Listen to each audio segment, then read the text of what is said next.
UP police exam के लिए ये क्लास साथियों तैयार की गई है और इस क्लास में आप लोग 4 विषयों का निचोड़ देखेंगे। हिंदी का, सामान्य ज्ञान का, मैथ का और रीजनिंग का। यानी कि इन चारों सब्जेक्ट के साथियों जो सबसे इंपॉर्टेंट क्वेश्चंस बनते हैं, आज की इस क्लास में हम लोग डिस्कस करेंगे। और आप साथियों सिलेक्शन अगर पाना चाहते हैं, तो ये समझ लीजिएगा कि इस क्लास का हर एक क्वेश्चंस आपके मनोमस्तिष्क में है। तो क्लास में अगर बात करें साथियों, क्लास को आपको बहुत ध्यानपूर्वक देखना है और हर एक क्वेश्चंस को आप अपने मनोमस्तिष्क में स्टोर कीजिएगा, क्योंकि आप लोग साथियों एग्जाम में जो प्रश्न देखेंगे ना, वो इसी क्लास से देखेंगे। तो क्लास आपकी शुरू हो चुकी है। पहले हिंदी को, उसके बाद सामान्य ज्ञान को, फिर रीजनिंग को और फिर मैथ को हम लोग यहाँ पर देखेंगे। तो पहला प्रश्न आपकी स्क्रीन पर है। पूछा आपसे जा रहा है कि वर्णों के उस समूह को जिससे कोई निश्चित अर्थ निकलता हो, उसको क्या कहा जाता है? तो उसको क्या कहा जाता है साथियों? उसको शब्द कहा जाता है। कैसे शब्द कहा जाता है? मान लीजिए ये कोई एक शब्द, ये क्या है जिससे जो लिखा हो ना, ये कोई एक शब्द है। अब ये क्या है? ये साथियों वर्णों का ही तो समूह है। जा एक वर्ण हो गया, सा दूसरा वर्ण हो गया, उसके बाद सा दूसरा वर्ण हो गया। तो ये तीन अगर बात करें ना, तीन वर्ण है यहाँ पर पूरे पूरे। तो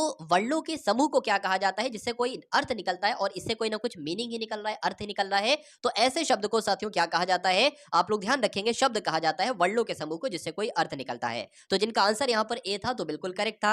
अब उसके बाद देखिए हिंदी भाषा की लिपि क्या है। देखिए सबकी एक अपनी अपनी लिपि होती है, ठीक है। हिंदी भाषा की क्या लिपि है, ये अगर आपसे एग्जाम में पूछ लिया जाए तो आपको ध्यान रखना है, देवनागरी हिंदी भाषा की लिपि है। आंसर आपका जाएगा बी के साथ। उसके बाद देखिए हिंदी भाषा में बोलियों की संख्या कितनी है। एग्जाम वाला क्वेश्चन है साथियों, हर एक क्वेश्चन टॉप लेवल का आप लोग देखेंगे और पूरी तैयारी साथियों मैं करके आया हूं। एग्जाम आपको अगर पास करना है तो चैनल आप सभी का सब्सक्राइब होना चाहिए, ये समझ लीजिए साथियों। हिंदी भाषा में बोलियों की संख्या 18 होती है। उसके बाद देखिए निम्नलिखित में से कौन सा शब्द यौगिक का उदाहरण है? तो यौगिक का उदाहरण साथियों कौन सा है? यौगिक देखिए, यौगिक कौन से शब्द होते हैं? वो शब्द यौगिक होते हैं जिनकी एक तरीके से संधि विच्छेद हो जाए, ठीक है। संधि विच्छेद किसकी हो सकती है साथियों? बात करें तो विद्यार्थी की हो सकती है, यानी कि विद्या हो जाएगा साथियों एक तरफ और अर्थी हो जाएगा साथियों एक तरफ। तो विद्या धन अर्थी साथियों क्या हो जाएगा? आपको ध्यान रखना है साथियों, यौगिक शब्द कौन सा होगा? ऑप्शन नंबर बी वाला होगा। चलिए उसके बाद देखिए निम्नलिखित वर्णों में से कौन सा ऊष्म वर्ण है, ये आपसे पूछा जा रहा है साथियों। इसमें से कौन सा ऊष्म वर्ण हो जाएगा? तो जो ऑप्शन नंबर डी वाला है, ये एक ऊष्म वर्ण है।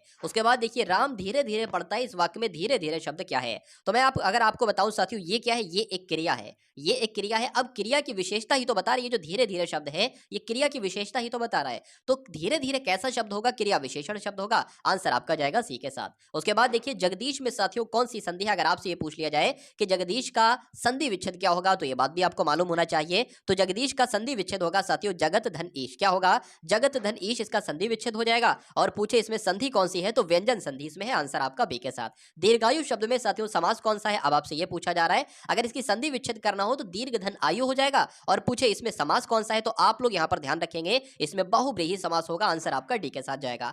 आंख का पर्यायवाची इसमें से साथियों कौन सा है? देखिए आपको मालूम होना चाहिए, चक्षु भी कहते हैं आंख को, नैन भी आंख को कहते हैं और लोचन भी आंख को कहते हैं। लेकिन रुधिर का मतलब होता है खून, रुधिर का मतलब होता है रक्त, ये आंख का पर्यायवाची नहीं है। तो ऊपर वाले तीन आंख के पर्यायवाची है, नीचे रक्त का पर्यायवाची है। उसके बाद देखिए निम्नलिखित में से सही शब्द इसमें से कौन सा है बताइए। अगर आषाढ़ लिखना हो तो आप किस प्रकार से लिखेंगे? तो कैसे लिखेंगे साथियों? जैसे आपको ऑप्शन नंबर ए में लिखा हुआ है आषाढ़, इस प्रकार से लिखेंगे, इसलिए आंसर आपका ए हो जाता है। भाई बहुत बढ़िया, वेरी गुड क्लास। उसके बाद देखिए साथियों अशुद्ध इसमें से शब्द आपको कौन सा लग रहा है, बताने की कोशिश कीजिए। देखिए जब तक आपका एग्जाम चलेगा, ये पूरा एक मॉडल पेपर आप रोजाना देखेंगे। और मेरा ऐसा मानना है कि अगर साथियों एग्जाम में भी जितने भी चुनिंदा दिन बचे हैं, जब तक आपने डेली एक मॉडल पेपर देख लिया, डेली आपने इन सभी प्रश्नों को साथियों स्टोर कर लिया, तो मेरे हिसाब से एग्जाम में एक सिंगल प्रश्न भी नहीं होगा ऐसा जो आपको आता ना हो, जो आपको मालूम ना हो। ठीक है ना साथियों? तो आप लोग चैनल को सब्सक्राइब करके बेल आइकन पर क्लिक कर लेंगे। मैं साथियों पूरी आपको गारंटी देता हूं, मैथ की, रीजनिंग की और हिंदी की, इन तीन सब्जेक्ट की मैं बिल्कुल आपको गारंटी देता हूं। लेकिन जीएस की अगर बात करते हैं साथियों, तो 75% की मैं आपको गारंटी देता हूं कि 75% जीएस इन्हीं क्लासेस में से आप लोग देखेंगे। क्योंकि ये कंटेंट जो बनाया जा रहा है बहुत सिलेक्टेड कंटेंट है, बहुत अधिक आपको नहीं पढ़ाया जा रहा है, आपको सिर्फ उतना पढ़ाया जा रहा है जिससे आपका एग्जाम आराम से निकल जाए। ठीक है ना? तो चैनल सब्सक्राइब करके बेल आइकन पर क्लिक कर लीजिए और डिस्क्रिप्शन में एक व्हाट्सएप ग्रुप बनाया है, उसको अंत में साथियों वीडियो को पूरा देखने के बाद एक बार ज्वाइन आप लोग अवश्य कर लेंगे। तो यहां पर अगर बात करें, ये बिल्कुल सही लिखा हुआ है, ये भी बिल्कुल सही लिखा है, दुष्कर भी ऐसे लिखा जाता है। लेकिन शुश्रूषा की अगर बात करते हैं तो ये साथियों इस प्रकार से लिखा जाता है, यानी कि सा नहीं आएगा, शा आएगा। तो कौन सा शब्द अशुद्ध है? ऑप्शन नंबर डी वाला शब्द अशुद्ध है और यही आपका राइट आंसर हो जाता है। उसके बाद देखिए अगले नंबर का प्रश्न है कि दूसरों से आगे बढ़ने की इच्छा के लिए एक शब्द अगर आपको बताना हो तो क्या आप लोग बताएंगे? तो क्या बताएंगे साथियों? स्पर्धा बताएंगे। आंसर आपका अगर है ऑप्शन नंबर ए, तो बिल्कुल करेक्ट है। वह स्त्री जो संतान उत्पन्न ना कर सके उसके लिए एक शब्द क्या होगा बताइए। देखिए मैं आपका चाहता हूँ कि बहुत ज़्यादा समय ना लूँ, मैं आपको चाहता हूँ कि कम से कम समय में बहुत ज़्यादा कंटेंट दे दूँ और वो कंटेंट दूँ जो डायरेक्ट आपसे एग्जाम में पूछा जाए। इसलिए मैं साथियों मेरी वीडियो बहुत लंबी नहीं होती है। अगर 1 घंटे की वीडियो है तो उसमें पूरा मॉडल पेपर होगा, सारे क्वेश्चन होंगे, ठीक है? और बहुत तेज़ मैं इसलिए पढ़ाता हूँ कि समय आपका बहुत ज़्यादा मैं ज़ाया नहीं करना चाहता, बहुत ज़्यादा आपका समय नहीं लेना चाहता। मैं कम कम समय में वो कंटेंट देता हूँ, एग्जाम वाला कंटेंट आपको दे देता हूँ। चलिए, वह स्त्री जो संतान उत्पन्न ना कर सके वो तो साथियों उसे क्या कहा जाएगा? बंध्या कहा जाएगा। आंसर आपका डी हो जाएगा। अब उसके बाद देखिए अगले नंबर का साथियों प्रश्न यहाँ से आपसे पूछा ये जा रहा है कि साथियों के तत्सम शब्द इसमें से कौन सा है बताइए। तो इसमें से तत्सम शब्द की अगर बात करें, ये जो स्नान लिखा हो ये एक तत्सम शब्द हो जाएगा। आंसर आपका डी हो जाएगा। उसके बाद यहाँ पर भी आपसे पूछा जा रहा है साथियों तत्सम शब्द कौन सा होगा। यहाँ पर बात करें अगर के तत्सम शब्द कौन सा है, तो जो दीपावली है ना साथियों ये आपका तत्सम शब्द ही तो है। उसके बाद देखिए अगले नंबर का प्रश्न आपकी स्क्रीन पर है, बताने की कोशिश करेंगे, बताइए। चलिए, क्या हो सकता है साथियों इस क्वेश्चन का राइट आंसर बताइए भाई।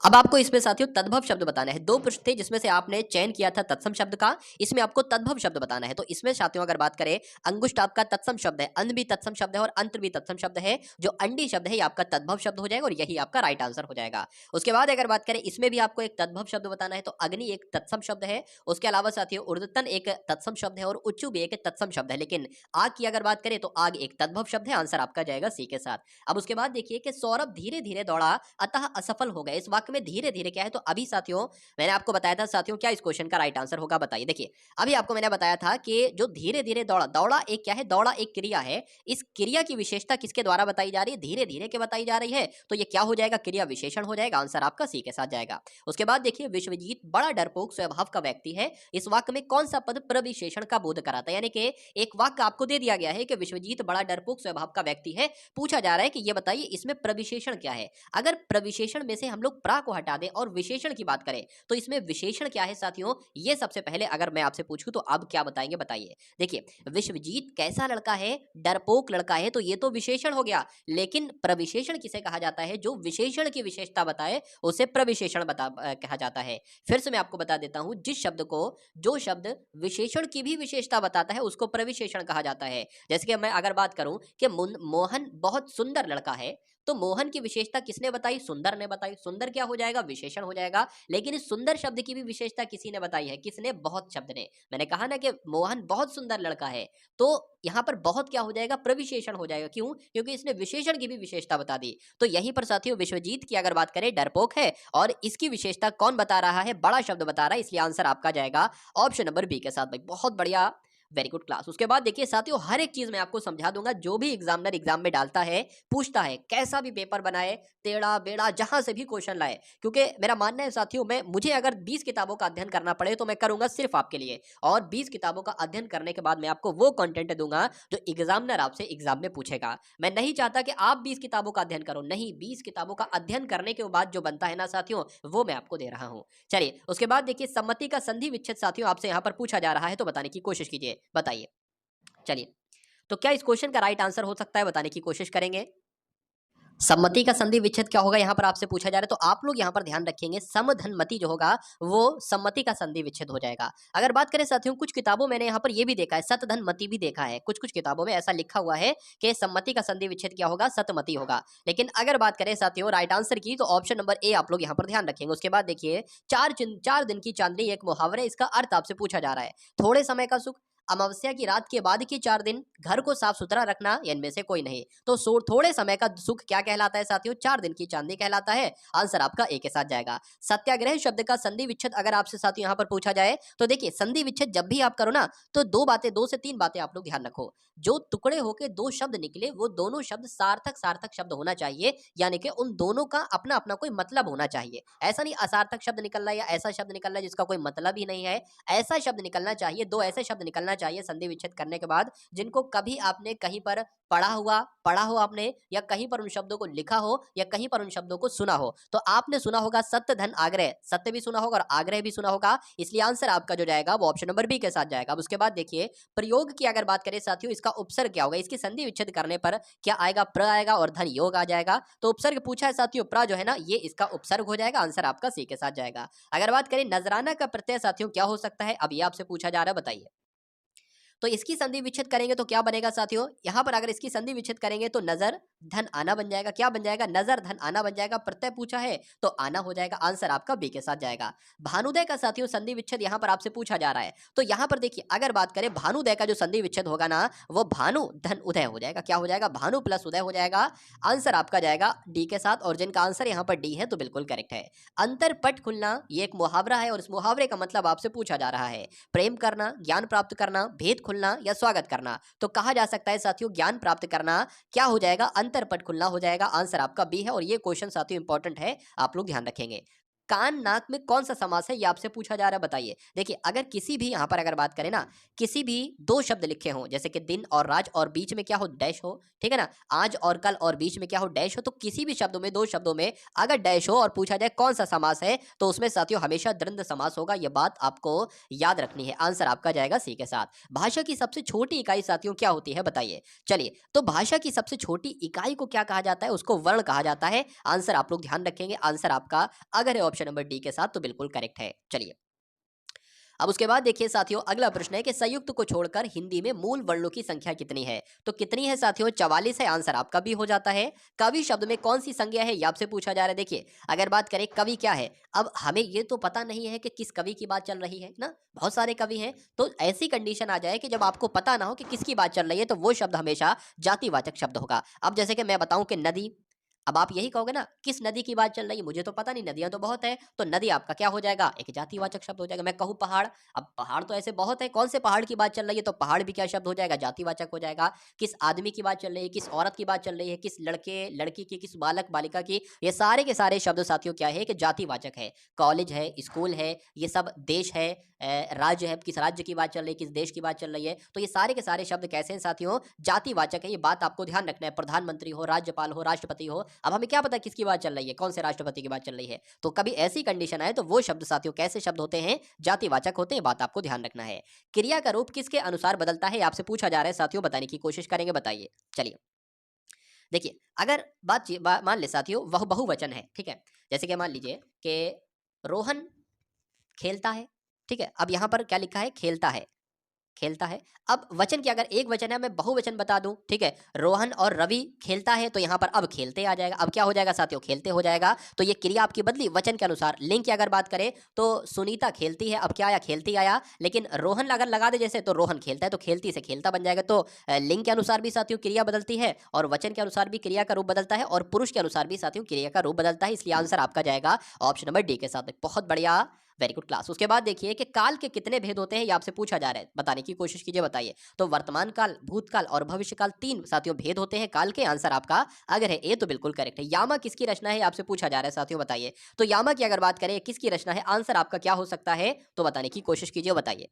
यामा की अगर बात करें तो यामा आप सभी लोग जानते हैं साथियों महादेवी वर्मा की रचना है, लेकिन यहाँ पर महादेवी वर्मा ऑप्शन में है ही नहीं। तो आंसर आप लोग क्या ध्यान रखेंगे, यामा किसकी रचना है साथियों, महादेवी वर्मा की है। पृथ्वी हिंदी साहित्य का साथियों प्रथम महाकाव्य कौन सा है, पृथ्वीराज रासो, करुणालय, जानकी मंगल या प्रिय प्रवास। तो यहाँ पर अगर बात करें साथियों, आप लोग यहाँ पर ध्यान रखेंगे कि अगर पृथ्वीराज रासो की बात करते हैं तो ये क्या है, ये साथियों हिंदी साहित्य का पहला महाकाव्य है। तो आंसर आपका किस ऑप्शन के साथ जाएगा, ऑप्शन नंबर ए के साथ जाएगा। उसके बाद देखिए खड़ी बोली निम्न में से किस क्षेत्र में बोली जाती है, तो कहां पर बोली जाती है साथियों, मेरठ में बोली जाती है खड़ी बोली। आंसर आपका सी हो जाता है। अंतिम की अगर बात करें ना साथियों, यहाँ पर अंतिम का विलोम आपसे पूछा जा रहा है, तो प्रथम होगा, प्रारंभ होगा, आदि होगा या इति होगा। तो अंतिम का विलोम साथियों क्या होता है, प्रथम होता है। तो जिनका आंसर यहाँ पर ए है बिल्कुल करेक्ट है। उसके बाद देखिए साथियों सांसारिक किस प्रकार से लिखा जाता है, आपसे पूछा जा रहा है, यानी कि शुद्ध वर्तनी यहाँ पर सही वर्तनी कौन से ऑप्शन की है। ऑप्शन नंबर क्या ए की है, तो गलत है, ये भी गलत है, ये भी गलत है साथियों। कैसे लिखा जाता है सांसारिक, जैसे आपका ऑप्शन नंबर डी में लिखा हुआ है। उसके बाद देखिए तो 37 प्रश्न साथियों आपने देखे हिंदी के। अब यहाँ पर पूरे 38 प्रश्न हम लोग देखेंगे सामान्य ज्ञान के। उसके बाद रीजनिंग के आप प्रश्न देखेंगे, और साथियों मैथ के क्वेश्चंस देखेंगे। चलिए, तो सभी के सभी बहुत इंपॉर्टेंट क्वेश्चन है साथियों यूपी पुलिस एग्जाम के लिए। चलिए, तो पुलिस थाने का कार्यालय लिपिक, रिकॉर्ड कीपर और लेखपाल कौन होता है, आपसे पूछा जा रहा है, बताइए। तो हेड कांस्टेबल जो होता है ना साथियों, हेड कांस्टेबल इसी को क्या कहा जाता है, यही पुलिस थाने का कार्यालय लिपिक भी कहलाता है, रिकॉर्ड कीपर भी कहलाता है, और थाने का लेखपाल किसे कहा जाता है, तो हेड कांस्टेबल को कहा जाता है। आंसर आपका जाएगा बी के साथ। भाई बहुत बढ़िया, वेरी गुड क्लास। निम्नलिखित में से किस वेद में जादू टोना और वशीकरण का वर्णन मिलता है? तो साथियों कौन सा ऐसा वेद है जिसमें जादू टोने के बारे में लिखा हुआ है, वशीकरण के बारे में लिखा हुआ है? तो वो वेद साथियों अथर्ववेद है, ये आपको ध्यान रखना है। और अगर संगीत से संबंधित कौन सा वेद है तो वो सामवेद है। उसके बाद देखिए यक्षगान किस राज्य का एक लोक नृत्य है? तो साथियों यक्षगान कहाँ पर किया जाता है? तो यक्षगान तो कर्नाटक में किया जाता है, इसलिए आंसर आपका जाएगा ऑप्शन नंबर ए के साथ। कुमार संभवम साथियों किसकी रचना है आपसे पूछा जा रहा है? तो का से है कालिदास और का से है कुमार संभवम। तो ट्रिक के तौर पर आप लोग साथियों ध्यान रखेंगे कि कुमार संभवम किसकी रचना है? तो कालिदास की है, ये आपको ध्यान रखना है। उसके बाद देखिए अगले नंबर का प्रश्न है कि मैकमोहन रेखा कब निर्धारित की गई? अगर आपसे पूछ लिया जाए कि मैकमोहन रेखा किन दो देशों के बीच है? तो भारत और चीन के बीच है। मैकमोहन रेखा का निर्धारण साथियों कब किया गया? तो 1914 में किया गया, 1914 में किया गया। तो जिनका आंसर यहाँ पर ऑप्शन नंबर सी है, तो बिल्कुल करेक्ट है। चलिए, गुप्तकाल में किस भाषा को प्रोत्साहन दिया गया था? तो गुप्तकाल की अगर बात करें तो किस भाषा को प्रोत्साहन दिया गया था? साथियों संस्कृत भाषा को प्रोत्साहन दिया गया था। आंसर आपका जाएगा ऑप्शन नंबर ए के साथ। राज्यों के गवर्नर यानी कि राज्यपाल अपने आचरण के लिए किसके प्रति उत्तरदायी होते हैं? तो किसके प्रति उत्तरदायी होते हैं साथियों? राज्यपाल जो होते हैं ना, ये सीधे राष्ट्रपति के प्रति उत्तरदायी होते हैं, आपको ध्यान रखना है। आंसर आपका ऑप्शन नंबर बी के साथ जाएगा। सोडियम कार्बोनेट का व्यापारिक नाम क्या है? धोने का soda, carbonic soda, caustic soda, क्या होगा इसका राइट आंसर? तो आप लोग ध्यान रखेंगे साथियों, धोने का सोडा कहा जाता है किसको? सोडियम कार्बोनेट को। यानी कि सोडियम कार्बोनेट का व्यापारिक नाम क्या है ये पूछे तो आपको बताना है धोने का सोडा। अगर आपसे ये पूछे कि धोने का सोडा किसका व्यापारिक नाम है तो आपको बताना है सोडियम कार्बोनेट। उसके बाद देखिए अमेरिका की खोज साथियों किसने की थी आपसे पूछा जा रहा है। अगर आपसे पूछे कि भारत की खोज किसने की तो वास्को डी गामा आपको बताना है, और अमेरिका की खोज किसने की तो कोलंबस आपको बताना है। आंसर आपका ए के साथ जाएगा। रक्त परिवहन तंत्र की खोज साथियों किसके द्वारा की गई आपसे पूछा जा रहा है। तो आंसर आपको ध्यान रखना है विलियम हार्वे की अगर बात करते हैं तो विलियम हार्वे ने रक्त परिवहन तंत्र की खोज की। आंसर आपका जाएगा सी के साथ। बहुत बढ़िया, वेरी गुड क्लास। 1857 ईस्वी में कुंवर सिंह ने किस स्थान पर विद्रोह किया था यह आपसे पूछा जा रहा है साथियों, बताने की कोशिश करेंगे। तो कहां पर किया था? बिहार में किया था, यह आपको ध्यान रखना है। आंसर आपका जाएगा साथियों ऑप्शन नंबर बी के साथ। अब उसके बाद देखिए नेक्स्ट नंबर का प्रश्न है कि किस देश की संसद को राष्ट्रीय पंचायत कहा जाता है? तो आपसे यहां पर अगर पूछे कि नेपाल की संसद को क्या कहा जाता है तो नेपाल की संसद को साथियों राष्ट्रीय पंचायत कहा जाता है। आंसर आपका जाएगा बी के साथ। उसके बाद देखिए तंजौर के बृहदेश्वर मंदिर का निर्माण साथियों किसने करवाया था बताइए? तो तंजौर में साथियों जो बृहदेश्वर मंदिर है इसका निर्माण किसने करवाया था? राजराज चोल ने साथियों इसका निर्माण करवाया था। आंसर आपका जाएगा सी के साथ। उसके बाद देखिए कामागाटा मारू क्या है? आपने इसका नाम साथियों बहुत सुन रखा होगा कामागाटा मारू का, और एग्जाम में भी ये कई बार क्वेश्चन आ चुका है। ये एक साथियों जलपोत है, ठीक है। तो कनाडा की यात्रा पर निकला एक जलपोत था, इसका नाम साथियों क्या था? कामागाटा मारू था। आंसर आपका अगर है ऑप्शन नंबर सी के साथ तो बिल्कुल करेक्ट है। अम्लीय विलयन का साथियों पीएच मान कितना होता है बताने की कोशिश करेंगे, बताइए। चलिए, तो यहाँ पर साथियों आपका राइट आंसर क्या होगा? देखिए अगर कोई 7 के बराबर है तो उसको क्या कहेंगे? उदासीन। लेकिन 7 से अधिक होने पर साथियों वो क्षारीय होगा, और अगर 7 से कम है तो वो क्या कहलाएगा साथियों? अम्लीय कहलाएगा। यानी कि अम्लीय विलयन का पीएच मान कितना होगा? 7 से कम होगा। तो आंसर यहाँ पर जिनका ऑप्शन नंबर ए है बिल्कुल करेक्ट है। बॉक्साइट निम्न में से किसका अयस्क है आपसे पूछा जा रहा है? तो बॉक्साइट एक किसका अयस्क है? एग्जाम में कई बार प्रश्न आया है, तो एल्यूमिनियम का अयस्क है। आंसर आपका जाएगा बी के साथ। उसके बाद देखिए नेक्स्ट नंबर का प्रश्न आपकी स्क्रीन पर है, बताइए। चलिए, तो एंटोमोलॉजी साथियों किसका अध्ययन है? अब आपसे पूछा जा रहा है कीटों का, स्तनधारियों का, मत्स्यों का या सरीसृपों का? तो कीटों की अगर बात करें, कीटों का अध्ययन को क्या कहा जाता है? कीटों के अध्ययन को कहा जाता है एंटोमोलॉजी। इसलिए आंसर आपका किस ऑप्शन के साथ है? तो ऑप्शन नंबर ए के साथ है। भारत का सर्वाधिक रबड़ उत्पादक राज्य कौन सा है? यानी कि रबड़ का सबसे ज्यादा उत्पादन कहां पर किया जाता है? तो केरल में किया जाता है। उसके बाद देखिए दक्षिण भारत के मंदिरों का निर्माण किस शैली में हुआ था? तो अगर साथियों एग्जाम में ये प्रश्न आपसे पूछ लिया जाए तो आपको क्या बताना है? आप लोग ध्यान रखेंगे द्रविड़ शैली में साथियों जो दक्षिण भारत के मंदिर थे ना, इनका निर्माण कौन सी शैली में हुआ था? तो द्रविड़ शैली में हुआ था। आंसर आप लोग ध्यान रखेंगे। उसके बाद देखिए कि इनमें से किसे कवि गुरु कहा जाता है? यानी कि कवि गुरु के उपनाम से साथियों किसे जाना जाता है? तो आप लोग यहाँ पर ध्यान रखेंगे रविन्द्रनाथ टैगोर जी की अगर बात करेंगे तो इन्हीं को क्या कहा जाता है? कवि गुरु कहा जाता है। आंसर आपका बी के साथ। अभी तक भारतीय रुपए का कितनी बार अवमूल्यन हो चुका है आपसे पूछा जा रहा है। अवमूल्यन का मतलब क्या होता है साथियों? अगर बात करें नोटबंदी हो चुकी है, सिंपल सा आपसे पूछा जा रहा है। तो नोटबंदी हो चुकी है, विमुद्रीकरण हो चुका है, डेमोनेटाइजेशन हो चुकी है, तो कितनी बार हो चुकी है साथियों? 3 बार हो चुकी है। आंसर आपका जाएगा ऑप्शन नंबर सी के साथ। उसके बाद देखिए नेक्स्ट नंबर का प्रश्न आपकी स्क्रीन पर है, देखिए और बताइए कि राइट आंसर क्या होगा। भोपाल गैस त्रासदी जो कि 1983 में हुई थी, इसके लिए कौन सी गैस उत्तरदायी है? यानी कि कौन सी गैस के साथियों फैलने की वजह से लोगों की मृत्यु होने लगी थी, लोगों का दम घुटने लगा था? तो मिथाइल आइसोसाइनेट उस गैस का नाम था। ये आपको ध्यान रखना है, ये बहुत आपसे पूछा जाता है। उसके बाद देखिए साथियों कि उत्तर प्रदेश से राज्यसभा में कितने सदस्य निर्वाचित होते हैं? तो कितने सदस्य निर्वाचित होते हैं? 31 सदस्य निर्वाचित होते हैं। आंसर आपका बी के साथ जाएगा। ये सभी के सभी प्रश्न साथियों आपको अपने मनोमस्तिष्क में स्टोर करना होंगे, क्योंकि एग्जाम में आप लोग देखेंगे प्रश्न जो बन रहे हैं ना, वो इन्हीं क्लासों में से बन रहे हैं, इन्हीं क्लासेस में से क्वेश्चंस बन रहे हैं। चलिए, तो यहाँ पर अगर बात करें साथियों, उत्तर प्रदेश में चित्रकला के विकास में ग्राफिक विधा की शुरुआत साथियों किसने की थी? ये आपसे पूछा जा रहा है। तो चित्रकला के विकास में ग्राफिक विधा की शुरुआत किसने की थी? तो ललित मोहन सेन ने की थी। आप लोग ध्यान रखेंगे, आंसर आपका बी के साथ जाएगा। निम्नलिखित में से कौन सा शहर भूमध्य रेखा के सबसे ज्यादा निकट है? ये एग्जाम में साथियों प्रश्न आपसे पूछा जाता है। कौन से शहर की बात चल रही है? तो विशाखापट्टनम की बात चल रही है साथियों। विशाखापट्टनम है ना, ये भूमध्य रेखा के सबसे ज्यादा निकट है। उसके बाद देखिए अगला प्रश्न है कि यूरिया का निर्माण मानव के शरीर में कौन से अंग में होता है? तो यूरिया का निर्माण तो साथियों कहां पर होता है? यकृत में होता है। ये आप लोग ध्यान रखेंगे। आंसर आपका किस ऑप्शन के साथ जाएगा? तो ऑप्शन नंबर ए के साथ जाएगा। अब उसके बाद देखिए कि निम्नलिखित में से कौन सी आकृति भूमिगत जल से निर्मित होती है? तो कौन सी आकृति की बात चल रही है साथियों? आप लोग ध्यान रखेंगे साथियों, कौन सी आकृति की बात चल रही है? कास्ट वीडियो की बात चल रही है। आंसर आपका जाएगा ऑप्शन नंबर बी के साथ। विश्व एड्स दिवस साथियों कब मनाया जाता है? तो ये 1 दिसंबर को मनाया जाता है। उसके बाद देखिए चरकुला नृत्य साथियों संबंधित है, यानी कि चरकुला नृत्य साथियों किस राज्य में किया जाता है? तो मैं कह सकता हूं उत्तर प्रदेश में किया जाता है। आंसर आपका जाएगा ऑप्शन नंबर डी के साथ। चलिए, उसके बाद देखिए पृथ्वी 1 घंटे में, एक बहुत इंपॉर्टेंट क्वेश्चन है, पृथ्वी 1 घंटे में कितने देशांतर घूम लेती है? तो साथियों 15 डिग्री देशांतर घूम लेती है। आंसर आपका जाएगा ऑप्शन नंबर सी के साथ। आलू अनुसंधान केंद्र साथियों ये कहां पर स्थित है? तो आपकी अगर बात करें फर्रुखाबाद, मेरठ, कानपुर या प्रयागराज, तो यहां पर आप लोग ध्यान रखेंगे आलू अनुसंधान संस्थान साथियों कहां पर है? मेरठ में है। तो आंसर आपका जाएगा ऑप्शन नंबर बी के साथ। उसके बाद देखिए साथियों कि भारतीय पशु चिकित्सा अनुसंधान संस्थान कहां है? ये आपसे यहां पर प्रश्न पूछा जा रहा है। आंसर आपका साथियों क्या हो सकता है? बताने की कोशिश कीजिए, बताइए।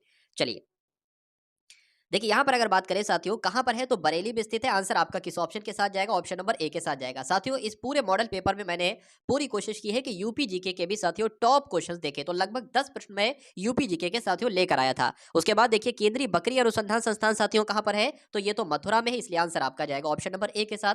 गुरु गोविंद सिंह स्पोर्ट्स कॉलेज साथियों कहाँ पर है? अब आपसे ये पूछा जा रहा है। तो ये कहाँ पर है साथियों? ये लखनऊ में है, इसलिए आंसर आपका जाएगा ऑप्शन नंबर बी के साथ। सेंट्रो मैंगो रिसर्च इंस्टीट्यूट साथियों कहाँ पर स्थित है? बताने की कोशिश करेंगे, बताइए। तो ये कहां पर स्थित है साथियों? आपका आंसर जो जाएगा साथियों वो ऑप्शन नंबर ए यानी कि लखनऊ के साथ जाएगा। Central mango research institute Lucknow में ही स्थित है। भारतीय वनस्पति शोध संस्थान ये कहां पर स्थित है? आपसे पूछा जा रहा है साथियों, बताने की कोशिश कीजिए, बताइए। चलिए, तो आप लोग ध्यान रखेंगे साथियों ये भी लखनऊ में स्थित है। भारतीय वनस्पति शोध संस्थान कहां पर है? लखनऊ में स्थित है। उसके बाद देखिए नॉलेज पार्क की अगर बात करें तो ये नॉलेज पार्क साथियों कहां पर स्थित है? बताने की कोशिश आप सभी लोग करेंगे, बताइए भाई। तो नॉलेज पार्क की अगर बात करें ये ग्रेटर नोएडा में है। आंसर आपका जाएगा ऑप्शन नंबर बी के साथ। उसके बाद देखिए केंद्रीय उपोष्ण बागवानी संस्थान साथियों कहां पर स्थित है? बताने की कोशिश कीजिए, बताइए।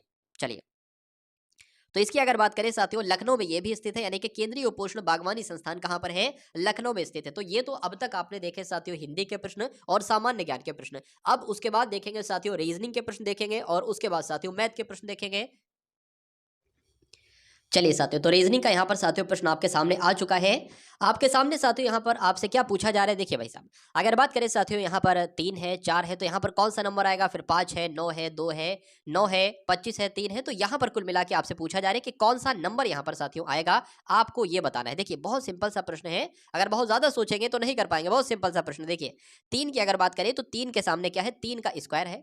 5 के सामने साथियों क्या है? 5 का स्क्वायर है। और 4 के सामने साथियों क्या है? सॉरी, 2 के सामने क्या है? 2 का स्क्वायर है, यानी कि 4 है। तो 9 की अगर बात करें, 9 के सामने क्या होगा साथियों? 9 के सामने 9 का स्क्वायर होगा, यानी कि 81 होगा। तो क्या 81 ऑप्शन में है साथियों? बिल्कुल है। आंसर आपका जाएगा ऑप्शन नंबर डी के साथ। अब उसके बाद देखिए नेक्स्ट नंबर का प्रश्न आपकी स्क्रीन पर है। यहां पर आपसे साथियों पूछा जा रहा है कि उस विकल्प का चयन कीजिए जो नीचे दिए गए शब्द का दर्पण प्रतिबिंब यहां पर आपको दिखाएगा। यानी कि ये जो शब्द लिखे हुए लेटर लिखे, अगर यहां पर साथियों एक शीशा लगा दिया जाए तो ये शीशे में अक्षर कैसे दिखेंगे? शीशे में वैसे ही दिखेंगे, जो सबसे अंत वाला होगा वो सबसे पहले दिखेगा। और ये वाला अगर दर्पण में आप देखो तो ये कैसे दिखेगा? ये जैसा बना है वैसे ही दिखेगा। आर कैसा दिखेगा? आर का मुंह साथियों दाईं तरफ है, शीशे में इसका मुंह बाईं तरफ दिखेगा, यानी कि कुछ इस तरीके का साथियों दिखेगा। उसके बाद अगर ए की बात करें, ए जैसा है वैसा ही दिखेगा दर्पण में भी। और टी जैसा है, टी भी साथियों वैसा ही दिखेगा दर्पण में। ई की अगर बात करें, ई का मुंह साथियों दाईं तरफ है, हम क्या हो जाएगा? बाईं तरफ हो जाएगा। उसके बाद आर का कैसा मुंह हो जाएगा? बाईं तरफ हो जाएगा। सी का मुंह भी इधर ही हो जाएगा और ई का मुंह भी साथियों इधर ही हो जाएगा। और एस कैसे बनेगा? एस साथियों ऐसे बनेगा। तो ऐसे साथियों कहां पर आप लोग देख पा रहे हैं, ये आपको साथियों बताना है, बताइए। चलिए, तो यहाँ पर साथियों मुझे ऐसा लगता है कि कुछ यहाँ पर दिक्कत है, ठीक है, सब में ए आ रहा है, ये डबल ए आ रहा है, डबल तो ए तो है नहीं, ठीक है। तो आपका आंसर कुल मिला के जो जाएगा वो इस ऑप्शन के साथ जाएगा जो मैंने यहाँ पर साथियों लिखा। एक बार फिर से हम लोग देख लेते हैं। वाई ऐसा है, वाई वैसे ही रहेगा, आर का वो इधर उधर हो गया, ए भी ठीक बनाया, टी भी ठीक है, उसके बाद ई भी ठीक है, आर भी ठीक है, सी भी ठीक है, ई भी ठीक है और एस भी ठीक है। तो कुल मिला के साथियों ऑप्शन में कुछ दिक्कत हो गई है, कोई दिक्कत नहीं है, आंसर आपका जो मैंने आपको बताया वैसा ही आंसर आपका जाएगा। अब उसके बाद देखिए नीचे एक ही पासे के 4 प्रारूपों को दर्शाया गया है। इस पासे के एक बिंदु वाले फलक के विपरीत फलक पर बिंदुओं की संख्या क्या होगी। जैसे कि पूछा यह गया है कि जो फलक पर एक बिंदु बनी है उसके विपरीत आपसे पूछा जा रहा है। जैसे कि अगर साथियों यहाँ पर हम लोग बात करें, यहाँ पर एक बना हुआ है तो कौन सी दिशा पूछी जा रही है, पूछी जा रही है कि यहाँ पर कौन सा, बताइए कितने नंबर होंगे। ये 3 वाला नहीं है, 3 के जो उधर को है, 3 के जो इधर को है साथियों, ये आपसे पूछा जा रहा है कि इसमें कौन से कितने नंबर होंगे। तो इसको करने का एक आसान सा तरीका साथियों देखिए ये भी है। जैसे कि यहाँ पर अगर बात करें, एक का विपरीत आपसे पूछा जा रहा है, तो या तो एक का विपरीत 2 भी नहीं हो सकता तो ये ऑप्शन कट जाएगा, और 3 भी नहीं हो सकता। अगर 3 ऑप्शन में होगा साथियों तो वो भी कट जाएगा। हाँ, तो एक तो साथियों ये नहीं हो सकता उत्तर, ठीक है, और एक ये नहीं हो सकता क्योंकि ये तो बगल वाले हैं ना, एक के बगल वाले हैं। और हम लोग देख लेते हैं 1 2 3 4 5, अगर 5 ऑप्शन में होगा तो वो भी उत्तर नहीं होगा। एक तो ऐसे आप पहुंच सकते हैं सही उत्तर तक। लेकिन दूसरा तरीके की इसकी अगर बात करें तो दूसरा तरीका एक अच्छा वाला ये भी है साथियों। जैसे कि एक का विपरीत आपसे पूछा जा रहा है, आप ये देखिए कि एक के 2 दिशाएं हमें पता है, एक तो 2 आ रहा है और एक 3 आ रहा है। क्या ऐसा कोई पासा है जिसमें हमें 2 भी नंबर दिखे, 2 पॉइंट वाला भी दिखे और 3 पॉइंट वाला भी दिखे? ढूंढिए जरा। इसमें है तो इसमें नहीं दिख रहा है, इसमें दिख रहा है साथियों, इसमें भी नहीं दिख रहा है, इसमें दिख रहा है बिल्कुल। 2 फलक वाला हमें दिख रहा है, 2 पॉइंट वाला दिख रहा है और 2 पॉइंट वाला हमें यहाँ पर भी दिख रहा है। उसी प्रकार 3 पॉइंट वाला हमें यहाँ पर दिख रहा है और 3 पॉइंट वाला हमें यहाँ पर भी दिख रहा है। तो ये चीज़ और ये चीज़ देखिए, और उसके अलावा ये चीज़ और ये चीज़ साथियों सेम है ना, तो एक का विपरीत क्या होगा? एक का विपरीत यही वाला होगा। ये रूल कहता है, इस टाइप के, इसी टाइप से साथियों क्वेश्चन आपके आते हैं और पूछे जाते हैं। तो 1 पॉइंट का बिंदु क्या हो जाएगा? 6 हो जाएगा, इसलिए आंसर आपका जाएगा ऑप्शन नंबर डी के साथ। उसके बाद देखिए नेक्स्ट नंबर का क्वेश्चन आपकी स्क्रीन पर है, बताइए। प्रश्न में एक शब्द दिया गया है, उसके बाद दिए गए वैकल्पिक शब्दों में से उस शब्द को चुनना है आपको जो दिए गए मूल शब्द के अक्षरों से नहीं बनाया जा सकता। मुझे यहाँ पर ये बताइए, अगर ऑप्शन नंबर ए को उठाते हैं, क्या टीडी यहाँ पर यानी कि TINY यहाँ पर है या नहीं है?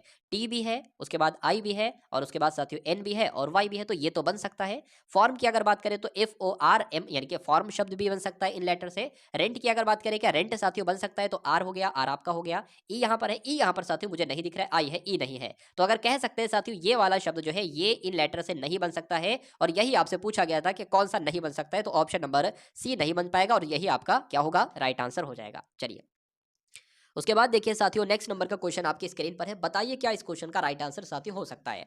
तो यहाँ पर लिखा हुआ, यदि किसी सांकेतिक भाषा में MARCH को PXUZK लिखा जाता है तो APRI को क्या लिखा जाएगा, L को क्या लिखा जाएगा। तो इसकी साथियों कोडिंग एक तरीके से हम लोग कर लेते हैं। तो M जो आता है ना साथियों वो कितने पर आता है? 13 पर, A 1 पर आता है, R 18 पर आता है और C 3 पर आता है, H आपका 8 पर आता है। उसके बाद अगर बात करें PX की बात करें तो P 16 पर आता है, X आपका साथियों 24 पर आता है और U 21 पर आता है और आपका Z 26 पर आता है और K आपका 11 पर आता है। यहाँ पर अगर बात करें, देखिए यहाँ पर 3 की बढ़ोतरी हुई है, साफ साफ नजर आ रही है। यहाँ पर भी 3 की बढ़ोतरी हुई है, साफ साफ नजर आ रही है। और अगर साथियों यहाँ पर बात करें जो 18 से 21 हुआ, यहाँ पर भी 3 की ही बढ़ोतरी नजर आ रही है। क्या यहाँ पर भी 3 की बढ़ोतरी ही साथियों नजर आ रही है? नहीं। क्या यहाँ पर 3 की बढ़ोतरी नजर आ रही? नहीं। यहाँ पर 3 बड़ा है और यहाँ पर 3 घटा है, फिर से यहाँ पर 3 बड़ा है, फिर से यहाँ पर 3 घटा है और फिर से यहाँ पर 3 बड़ा है। अरे भाई अगर बात करें साथियों Z जो आता है ना साथियों 26 पर आता है, अगर हमें इसमें से 3 घटाना हो तो 23 ही तो बचेगा, यानी कि W आ जाएगा। अगर उसी प्रकार बात करते हैं A आपका, क्या A आपका 1 पर हो, इसमें से अगर हमें 3 घटाना है तो क्या आ जाएगा साथियों? यहाँ पर साथियों 24 नंबर पर जो आपका WXX ही तो आ जाएगा 24 वाला, ठीक। तो उसी से साथियों ये आपको यहाँ पर बताया गया है और समझाया गया है। चलिए तो इसमें भी क्या करेंगे साथियों, अगर बात करें सबसे पहले ए 3 बढ़ाया गया है तो इसमें हम 3 बढ़ाएंगे, क्या आ जाएगा? डी आ जाएगा। उसके बाद इसमें हम क्या करेंगे? 3 घटा देंगे, तो जब 16 में 3 घटाएंगे 13 आता है और 13 पर क्या होता है साथियों? एम होता है। तो डीएम कहीं पर लिखा है, डीएस लिखा है और डीएम लिखा है, तो यही आपका साथियों राइट आंसर हो जाएगा।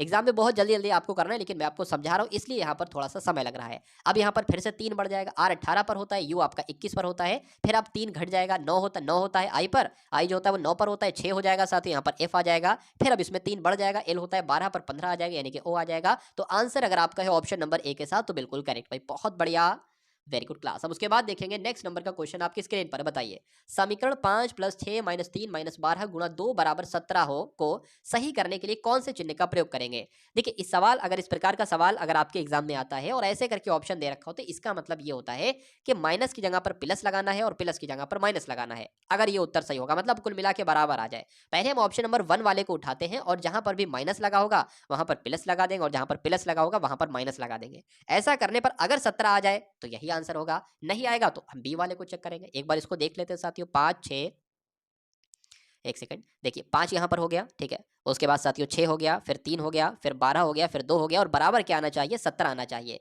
तो प्लस है तो साथियों माइनस कर देंगे क्योंकि प्लस माइनस का ही तो करना था। उसके बाद माइनस है तो प्लस कर देंगे। उसके बाद साथियों क्या आ गया, यहाँ पर माइनस है तो प्लस कर देंगे, गुणा था, गुणा गुणा का गुणा ही रहेगा। तो अब इसको कैलकुलेट करके क्या 12 आएगा साथियों, 12 दूना आपका सॉरी 17 आएगा, 12 दूना तो आपका ये 24 हो जाएगा, प्लस हो जाएगा। उसमें से साथियों माइनस यहाँ पर माइनस का 1 आ जाएगा, प्लस का 3 आ जाएगा। ये तो साथियों 17 किसी कीमत पे नहीं होगा। कैसे नहीं होगा, माइनस साथियों हो जाएगा, यहाँ पर आपका बचेगा 2 बचेगा, ठीक है। तो ये तो इसमें जुड़ जाएगा एक तरीके से, तो ये नहीं होगा। आप दूसरे वाले को एक बार चेक करते हैं, इस वाले को, यानी कि जहां पर भी प्लस दिखे गुणा लगा देना और गुणा दिखे प्लस लगा देना। तो 5 आपका हो गया, 6 हो गया, 3 हो गया, 12 हो गया और साथियों 2 हो गया। इसको कैलकुलेट करके 17 आना चाहिए। देखते हैं हम लोग, प्लस की जगह पर गुणा और गुणा की जगह पर प्लस। तो प्लस है तो गुणा लगा दिया, माइनस से कोई लेना देना नहीं साथियों, माइनस में गुणा है तो साथियों फिर से प्लस लगा दिया। 5 अंक आपका क्या हो जाएगा, 30 हो जाएगा, माइनस आपका ये क्या हो जाएगा साथियों, देखिए माइनस माइनस एक तरीके से क्या हो जाएगा, माइनस माइनस एक तरीके से प्लस हो जाएगा, यानी कि 12 और 3 15 हो जाएगा, लेकिन आएगा 15 का ही, माइनस का ही 15 आएगा, प्लस आपका 2 हो जाएगा। अब अगर बात करें साथियों 30 में से 15 जाएगा, कितना बचेगा, 15 बचेगा, प्लस 2 बचेगा।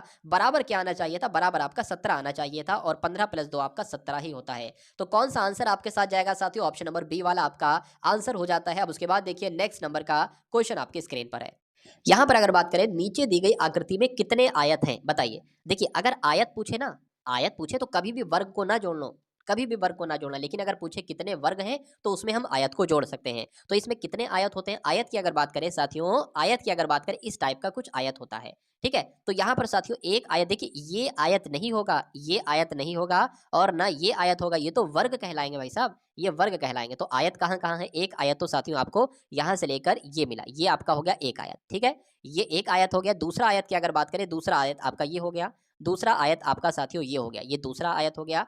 तीसरे आयत की अगर बात करें, तीसरा आयत आपका ये हो गया, ये तीसरा आयत हो गया। चौथे आयत की अगर बात करें, चौथा आयत आपका ये हो गया, ठीक है, चौथा आयत ये हो गया। अब पांचवें आयत की अगर बात करें तो उसी प्रकार से पांचवा आयत आपका ये हो गया, छठा आयत आपका ये हो गया, सातवां आयत ये हो गया साथियों और आठवां आयत ये हो गया। उसके अलावा तो मुझे कहीं आयत नहीं नजर आ रहे हैं, वर्ग नजर आ रहे हैं। तो कितने आयत हैं साथियों, इसमें 8 आयत हैं, आप लोग ध्यान रखेंगे, आंसर आपका जाएगा सी के साथ। अब उसके बाद देखिए साथियों नेक्स्ट नंबर का क्वेश्चन आपके स्क्रीन पर है, देखिए और बताइए राइट आंसर यहाँ पर क्या हो सकता है, बताइए।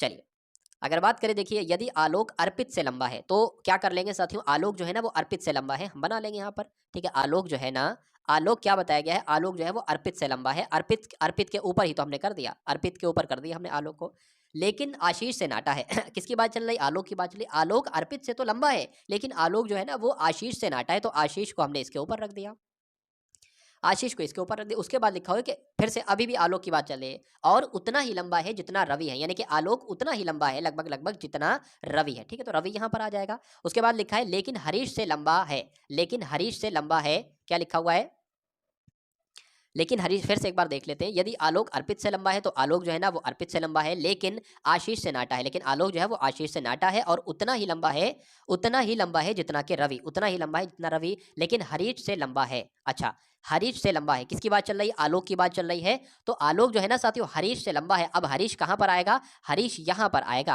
यानी कि हरीश जो है ना, इतना हमें पता है, हरीश आलोक से छोटा है, रवि से छोटा है और आशीष से छोटा है, इतना हमें पता है। हमें ये नहीं पता कि अर्पित से भी छोटा है क्या। तो यहाँ पर साथियों आपको बताने कौन सा सही होगा, उतना ही लंबा है।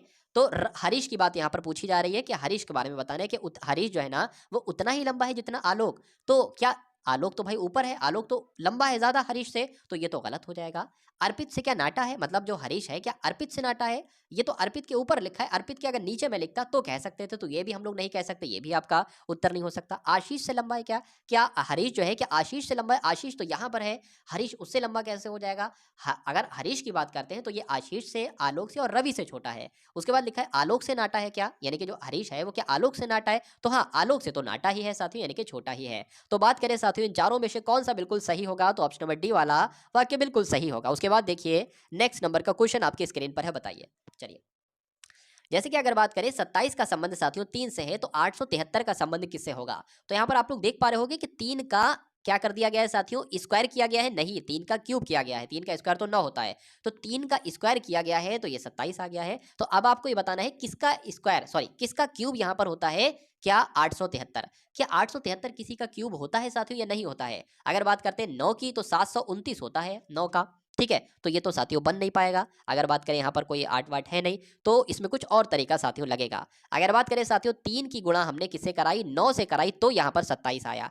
क्या हम 9 की गुणा 9 से कराएं तो ये 873 बन सकता? पॉसिबल ही नहीं है। उसके बाद साथियों अगर बात करें यहाँ पर 97 की, अगर हम गुणा करके एक बार देखें 9 से, 97 की गुणा 9 से कराए तो क्या 873 आ सकता है? 7 नीम आपका 63 हो जाएगा, 9 नीम 81 हो जाएगा, 81 और 6 आपका कितना होता है साथियों, 87 होता है। तो बिल्कुल सही, यही रूल लगेगा। मतलब 3 की से 9 से गुणा कराने पर 27 आएगा, उसी प्रकार साथियों 97 की किससे गुणा कराएं, 9 से गुणा कराने पर 873 आएगा। तो आंसर आपका ऑप्शन नंबर बी के साथ जाएगा। चलिए, उसके बाद देखिए नेक्स्ट नंबर का क्वेश्चन आपकी स्क्रीन पर है। चलिए, तो व्हेल का जो अगर बात करें, व्हेल जो होती है ये स्तनपायी होती है, तो कछुआ क्या होता है, क्या मोलस्का होता है? मोलस्का संका नहीं होता, ये साथियों सरीसृप संका होता है, इसलिए आंसर आपका जो जाएगा वो ऑप्शन नंबर बी के साथ जाएगा। उसके बाद देखिए नेक्स्ट नंबर का क्वेश्चन है, पूछा यहाँ पर जा रहा है साथियों, कहा जा रहा है कि यदि नारंगी को मक्खन कहा जाए, मक्खन को साबुन कहा जाए और साबुन को स्याही कहा जाए, स्याही को मधु कहा जाए और मधु को नारंगी कहा जाए, तो कपड़े धोने के लिए किस चीज का प्रयोग किया जाता है? तो साथियों कपड़े धोने के लिए तो साबुन का प्रयोग किया जाता है, लेकिन यहाँ पर साबुन को क्या कहा गया है, साबुन को यहाँ पर स्याही कहा गया है। तो आंसर आपका किस ऑप्शन के साथ जाएगा, स्याही के साथ जाएगा, जो कि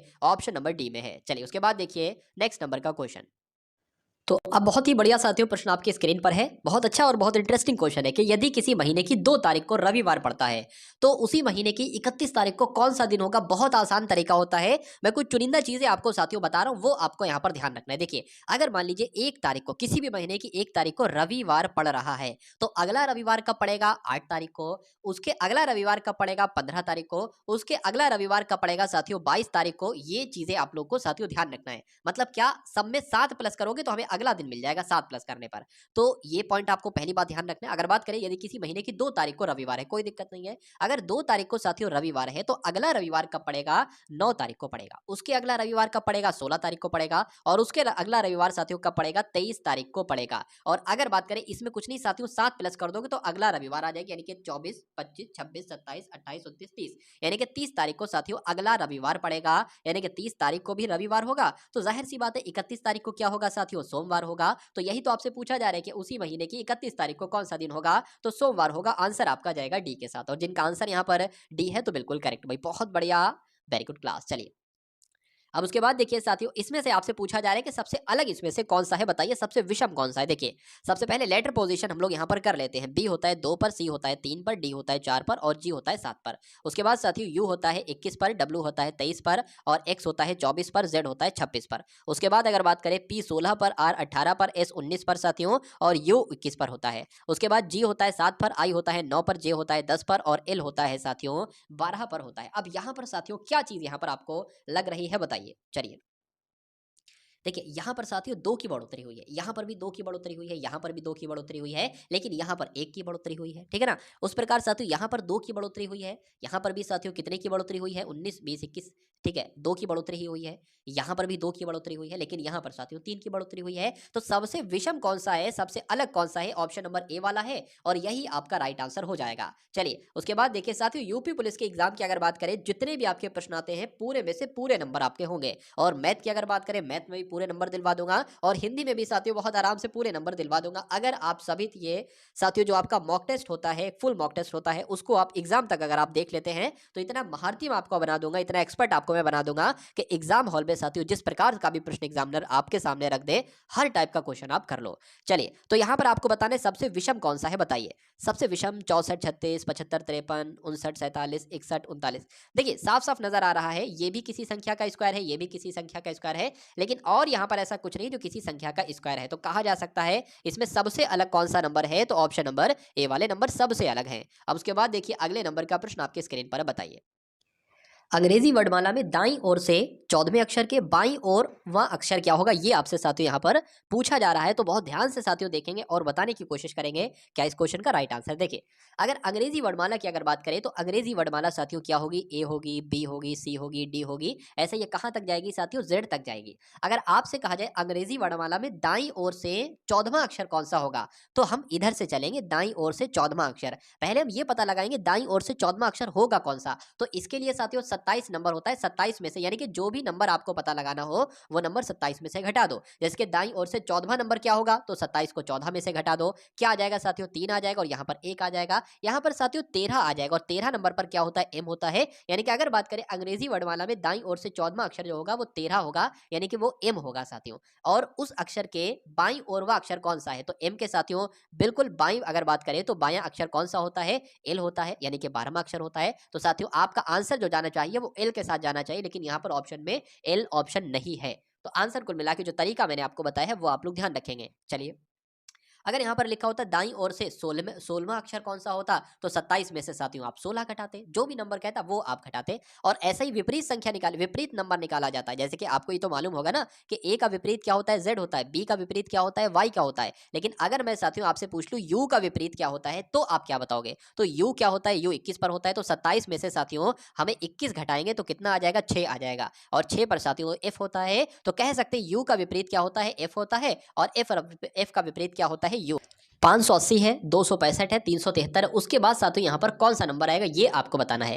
देखिए यहाँ पर अगर बात करें 580 से क्या माइनस करेंगे, 265 आ जाएगा, फिर उसमें बढ़ाना है, तो ये तो साथियों सही नहीं लग रहा है। लेकिन हाँ, यहाँ पर अगर 5 और 8 को जोड़े तो 13 आ रहा है, और 5 2 आपका 7, 7 और 6 आपका 13, यानी कि इसका अगर हम टोटल करते हैं 5 8 का, तो साथियों क्या आता है, 13 आता है। इसका टोटल करते तो भी 13 आता है, और इसका टोटल करते साथियों तब भी तो 13 आ रहा है भाई। 3 3 आपका 6 हो जाएगा, 6 और 7 आपका 13 हो जाएगा। तो कौन सा ऐसा ऑप्शन है जिसका योग करने पर साथियों 13 आएगा, ये भी तो हो सकता है ना। तो देखते हैं साथियों, 6 और 3 आपका कितना हो जाएगा, 9 हो जाएगा, ये तो 13 नहीं बनना है। 4 और 9 आपका कितना होता है, 13 होता है। क्या इसका भी 13 होता है साथियों, ये आपका कितना हो जाएगा, 9 हो जाएगा, 9 11 12 होगा। उसके बाद साथियों अगर बात करें 8 6 आपका 14, ये भी नहीं होगा। तो कुल मिला के आंसर आपका जो जाएगा वो ऑप्शन नंबर बी के साथ जाएगा। उसके बाद देखिए नेक्स्ट नंबर का क्वेश्चन आपकी स्क्रीन पर है, आपसे पूछा जा रहा है साथियों कि यदि पुस्तक को घड़ी, घड़ी को बैग, बैग को शब्दकोश और शब्दकोश को खिड़की कहें तो पुस्तकें ले जाने के लिए किसे प्रयुक्त करेंगे। आप सभी जानते हैं साथियों पुस्तकें ले जाने के लिए बैग को प्रयोग करेंगे, और बैग को यहाँ पर शब्दकोश कहा गया है, इसलिए आंसर आपका जाएगा शब्दकोश के साथ, आंसर आपका बी के साथ जाएगा। चलिए, उसके बाद देखिए कि निश्चित कोड में साथियों BOARD को CNBQE लिखा जाता है, तो इस कोड में साथियों CRIME को कैसे लिखा जाएगा। तो यहाँ पर साथियों फिर वही बात है कि देखिए बी की अगर बात करें तो बी से एक नंबर बढ़ा दिया है, सी कर दिया है। ओ 15 पर होता है, फिर एक नंबर घटा दिया गया, मतलब एक नंबर बढ़ाया पहले, फिर एक नंबर घटा दिया गया। उसके बाद फिर से क्या किया गया, एक नंबर बढ़ाया और फिर से क्या किया, एक नंबर घटा दिया गया। तो सबसे पहले बढ़ाना है तो सी से डी हो जाएगा, सी से डी हो जाएगा। आर 18 पर होता है, 17 पर साथियों क्यू होता है। अगर उसके बाद साथियों फिर यहाँ पर बढ़ेगा तो जे आ जाएगा, और फिर यहाँ पर घटेगा साथियों तो एल आपका आ जाएगा, फिर यहाँ पर बढ़ेगा तो साथियों आपका एफ आ जाएगा। तो ये कहाँ पर लिखा हुआ है, DQJLF साथियों ऑप्शन नंबर सी में लिखा हुआ है। तो यही आपका क्या होगा, राइट आंसर हो जाता है। उसके बाद देखिए साथियों नेक्स्ट नंबर का क्वेश्चन आपकी स्क्रीन पर है, बताइए।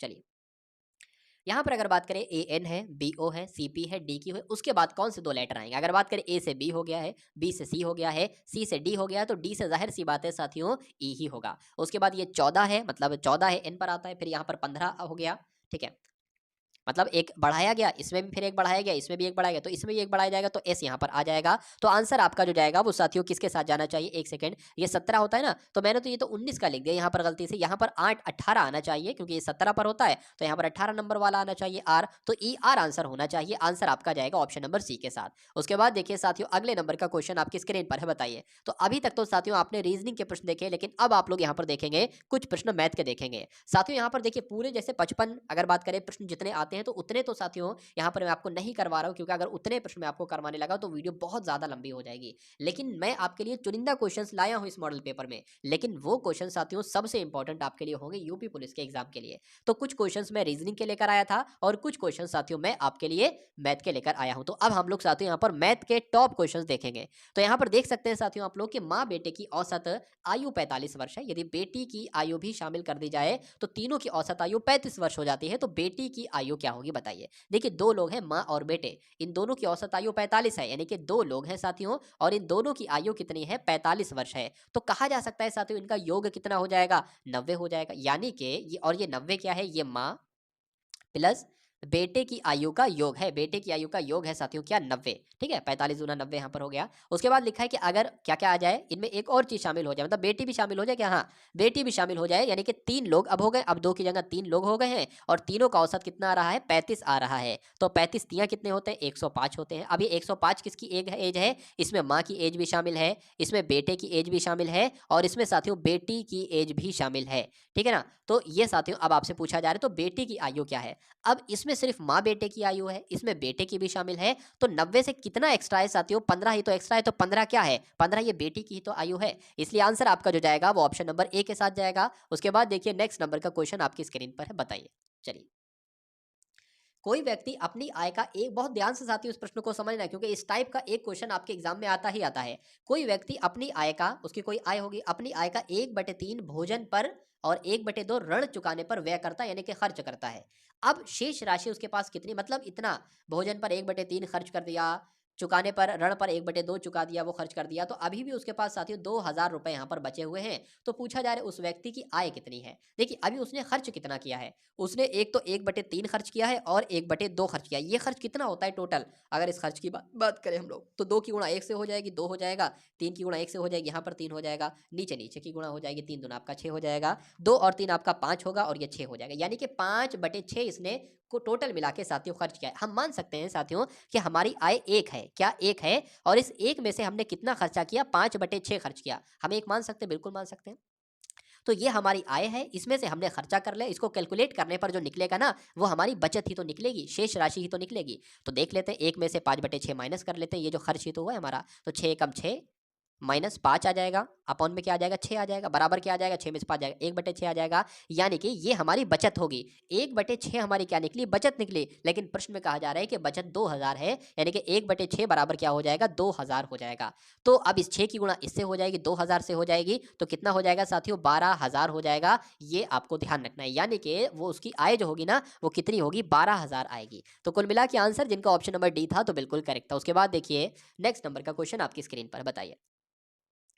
यहाँ पर साथियों लिखा हुआ है कि किसी आयत की लंबाई जो है, मान लीजिए एक आयत हम बना लेते हैं, सबसे पहले ये हमने एक बना लिया आयत। कहा जा रहा है कि किसी आयत की लंबाई, यानी कि ये लंबाई जो है उसकी चौड़ाई से यहाँ से 2 गुनी है, यानी कि अगर ये साथियों कितनी है, 1x है तो ये 2x हो जाएगी, यही तो कहा जा रहा है, डबल है, अगर ये 1 होती तो ये 2 होती। उसके बाद लिखा इसकी परिधि अगर 360 सेंटीमीटर है। अच्छा, परिधि क्या होती है, मान लीजिए सपोज दैट कोई ये आयत है, ये 10 है, ये भी 10 होगी, ये 5 है तो ये भी 5 होगी, यानी कि साथियों कह सकते हैं इसकी परिधि कितनी होगी, 10 और 10 20 और 5 5 30, यानी कि इसकी परिधि तो 30 होगी, लेकिन इसमें लिखा है परिधि कितनी है, 360 है। तो कुछ हम साथियों यहाँ पर लगाएंगे और निकालेंगे इसकी परिधि क्या होगी। देखिए जब 2x ये होगा, एक सेकेंड, जब 2x ये होगा तो 2x ये भी होगा, जब x ये होगा तो ये भी x होगा साथियों। कुल मिला के 2x 2x 4x 4x 5x 6x, यानी कि 6x की जो वैल्यू यहाँ पर है साथियों वो कितनी है, 360 है। अब 360 जब है तो x की वैल्यू क्या निकल कर आएगी साथियों, 60 निकल कर आएगी, 6 छंग 36 हो जाएगा। तो कहा जा सकता है साथियों ये 60 है, ये 60 है, ये 120 होगी, ये 120 होगी। तो कुल मिला के आपसे साथियों क्षेत्रफल पूछा जा रहा है, और क्षेत्रफल बराबर क्या होता है, क्षेत्रफल निकालने के लिए हम लंबाई और चौड़ाई की गुणा करा देते हैं। तो लंबाई अगर देखिए x बराबर 60 है तो ये 120 ही तो निकलेगी, 120, और ये कितनी निकलेगी साथियों, ये कितनी निकलेगी, ये 60 निकलेगी। तो लंबाई कितनी है, 120 है, और चौड़ाई कितनी है, 60 है। 12 छंग आपके कितने हो जाएंगे, 72 हो जाएंगे, 2 जीरो लग जाएंगे, तो 7200 जो आएगा ना साथियों वो क्षेत्रफल ही तो आएगा। आंसर कुल मिला के आपका ऑप्शन नंबर ए के साथ जाएगा। उसके बाद देखिए अगले नंबर का प्रश्न आपकी स्क्रीन पर है, बताइए। उसके बाद देखिए साथियों कि किसी सामान का विक्रय मूल्य, देखिए विक्रय मूल्य वो होता है जिस पर हमने कोई सामान खरीदा है, यानी कि कोई सामान हमने 1200 रुपए में खरीदा है और इसे 1100 रुपए में हमने बेच दिया है, तो जाहिर सी बात है हम लॉस में रहेंगे, ठीक है, लॉस में रहेंगे। और कितने के लॉस में रहेंगे साथियों, 100 के लॉस में रहेंगे। लेकिन यहाँ पर आपसे पूछा जा रहा है कि तो प्रतिशत हानि की गणना कीजिए। अगर ये प्रतिशत शब्द ना होता ना तो हम कह सकते थे हमें 100 की हानि हुई है, लेकिन यहाँ पर 100 का प्रतिशत निकालना है साथियों, क्या 100 का यहाँ पर साथियों प्रतिशत निकालना है। तो सिंपल सी बात है, 100 रुपए का हमें लॉस होता है, गुणा प्रतिशत में बदलने के लिए गुणा 100 लगाएंगे, और बटे में हमेशा क्रय मूल्य ही आता है। तो क्रय मूल्य यहाँ पर आ जाएगा, इन 2 जीरो से ये 2 जीरो कट जाएंगे, 2 से कट करेंगे 50 आ जाएगा, 2 से कट करेंगे 6 आ जाएगा। उसके बाद साथियों 2 से कट करेंगे 50 जो है वो 25 बन जाएगा, ये 3 आपका बन जाएगा। तो ये आपका जाके आंसर निकलेगा। अगर पॉइंट में होगा तो पॉइंट में आंसर आ जाएगा। पॉइंट में अगर बात करें तो कैसे निकलेगा, 3 सत्ते 3 सत्ते 21, 3 अट्ठे आपका 24 हो जाएगा, एक बचेगा उधर, पॉइंट लगेगा, जीरो बढ़ जाएगा, 3 आपका 9 हो जाएगा, यानी कि 8.3% का लॉस होगा। तो इसमें क्या ऐसा ऑप्शन हो सकता है, ये थोड़ी सी टाइपिंग मिस्टेक हो गई, यहाँ पर 8.3% हो सकता हो लिखा हो। तो कुल मिला के जैसा प्रश्न था वैसे मैंने आपको उसका सोल्यूशन बता दिया है। उसके बाद देखिए साथियों, अगले नंबर का प्रश्न आपकी स्क्रीन पर है, पूछा आपसे जा रहा है, देखिए लक्ष्मी और उसकी माता की आयु का अनुपात कितना है? 3:11 है। यानी कि अगर लक्ष्मी 3 साल की है तो उसकी माता 11 साल की है। ऐसा भी कह सकते हैं अगर लक्ष्मी की आयु 30 साल की है तो उसकी माता की आयु 110 साल की होगी, ऐसा भी कह सकते हैं। उनकी आयु का अंतर कितना है? 24 वर्ष है। तो 3 वर्ष बाद उनकी आयु कितनी होगी या उनका अनुपात कितना होगा, ये आपसे पूछा जा रहा है।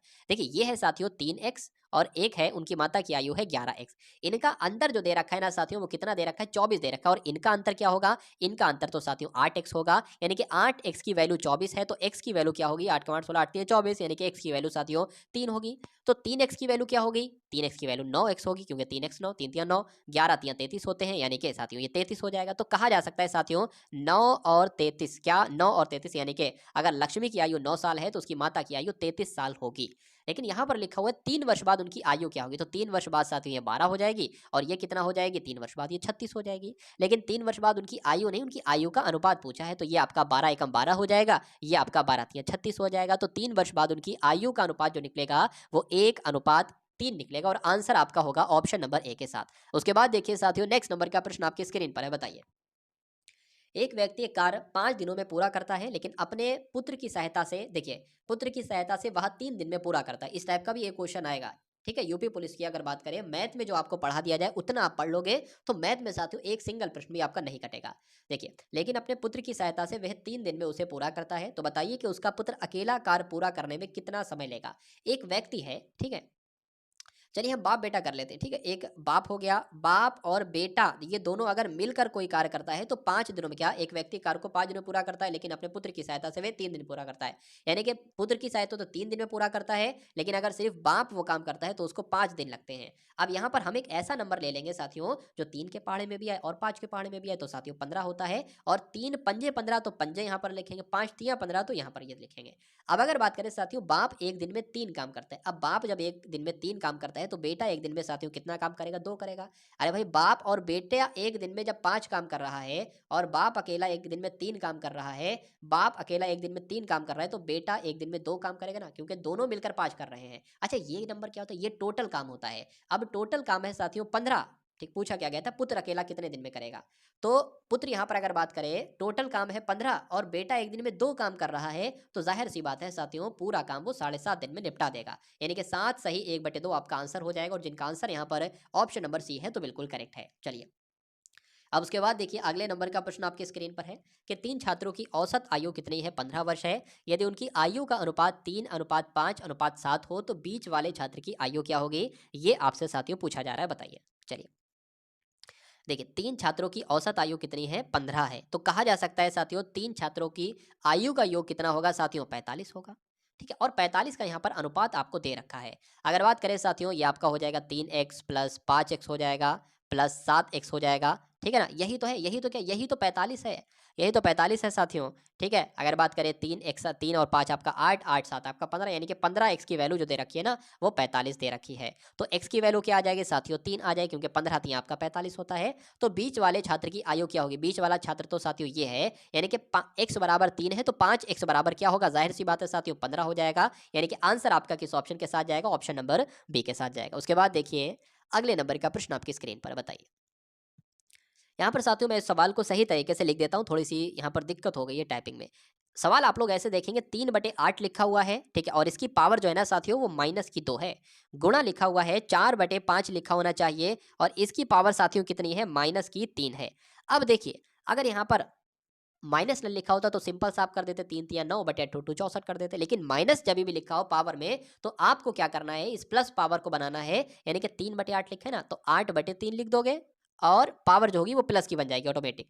गुणा 4/5 लिखा है ना तो 5/4 कर दोगे, पावर क्या बन जाएगी साथियों? ऑटोमेटिक प्लस की बन जाएगी। तो अब आपको कुछ नहीं करना है, 8 कितना होता है? 8 64 होता है, मतलब 8 का स्क्वायर 64 होता है, और 3 का स्क्वायर साथियों 9 होता है। गुणा 5 का क्यूब कितना होता है साथियों? 125 होता है, और 4 का क्यूब कितना होता है? 64 होता है। इस 64 से ये 64 कैंसिल हो जाएगा, यानी कि बचेगा क्या साथियों? 125/9 बचेगा। तो क्या 125/9 ऑप्शन में है? तो बिल्कुल है साथियों, आंसर आपका जाएगा ऑप्शन नंबर ए के साथ भी। बहुत बढ़िया, वेरी गुड क्लास। चलिए, अब उसके बाद देखिए अगले नंबर का प्रश्न आपकी स्क्रीन पर है कि एक साइकिल को 880 रुपए में बेचने पर 20% की हानि होती है।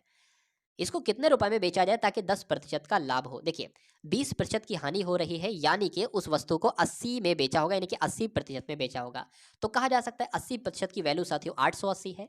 तो हमें 10% का लाभ लेना है, यानी कि हमें 110% की वैल्यू निकालना होगी। तो साथियों अगर बात करें साथियों कैसे निकालेंगे, ये 80% यहाँ पर आ जाएगा, गुणा में साथियों यहाँ पर अब हम 100 नहीं जोड़ेंगे, हमें 110 की वैल्यू निकालना है, तो 110 यहाँ पर लगाएंगे। इस 8 से ये 8 कैंसिल, यहाँ पर साथियों 11 आ जाएगा, यानी कि 11 की अगर 11 से करोगे तो 121 आ जाएगा, यानी कि 1210 आपका यहाँ पर हो जाएगा राइट आंसर। चलिए, उसके बाद देखिए अगले नंबर का प्रश्न आपकी स्क्रीन पर है, लिखा हुआ है यदि संख्या 3 4 और स्टार लगा है 1 5 1 है से पूरी तरह विभाजित हो जाए, किससे साथियों? यहाँ पर मैं आपको लिख, अच्छा ये कॉमा लगा हुआ है, मतलब यानी कि ये जो संख्या है ना, ये पूरी जो संख्या है ये अगर 9 से विभाजित हो जाए पूरी तरीके से, तो इस स्टार की जगह पर क्या संख्या आएगी? सबसे पहले हम मान लेते हैं यहाँ पर 7 मान लेते हैं। अगर 7 से काम नहीं चलेगा तो 4 मानेंगे, तो 3 4 7 1 5 1, क्या ये साथियों 9 से पूरी तरीके से कट रही है? अगर कट रही है तो यही हमारा आंसर हो जाएगा। देख लेते हैं, 9 एकम 9 हो जाएगा, 9 आपके कितना हो जाएगा? 9 3 27 हो जाएंगे, 27 और 4 उधर, 3 इधर साथियों, 4 और 3 आपका कितना हो जाएगा? 7 हो जाएगा। चलिए 7 हो जाएगा, 77 हो जाएगा, ठीक है। 9 5 45, 9 6 54, 9 से 63, 9 8 72 हो जाएंगे। 9 8 जब 72 होंगे तो साथियों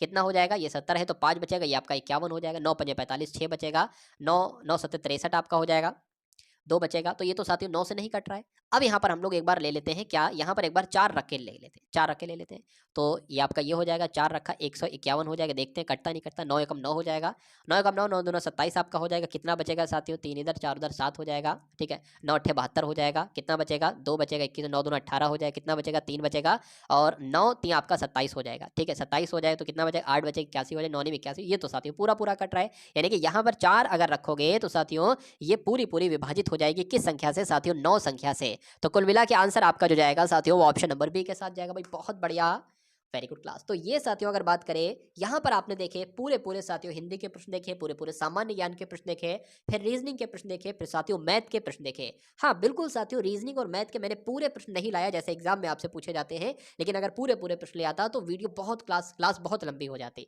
लेकिन मैं चुनिंदा क्वेश्चंस लाया और बहुत शानदार प्रश्न लाया साथियों, ठीक है ना। तो रोज अगर साथियों इसी प्रकार से हम लोग प्रैक्टिस करते रहे, मैथ और रीजनिंग की भी भले कुछ कुछ क्वेश्चंस की करते रहे, तो एग्जाम आपका साथियों निकल जाएगा बहुत आराम से। तो चैनल आप सभी लोग सब्सक्राइब करके बेल आइकन पर क्लिक कर लीजिए, और डिस्क्रिप्शन में साथियों प्लेलिस्ट है, उन प्लेलिस्ट को भी जरूर देख लीजिएगा। उसमें यूपी पुलिस के लिए मॉडल पेपर है साथियों, उसके अलावा एक व्हाट्सअप ग्रुप है, उसको भी ज्वाइन कर लीजिएगा। और कम से कम साथियों 2 से 3 मित्रों को इस वीडियो को अवश्य शेयर कर देंगे। तो मिलते हैं हम सभी लोग आने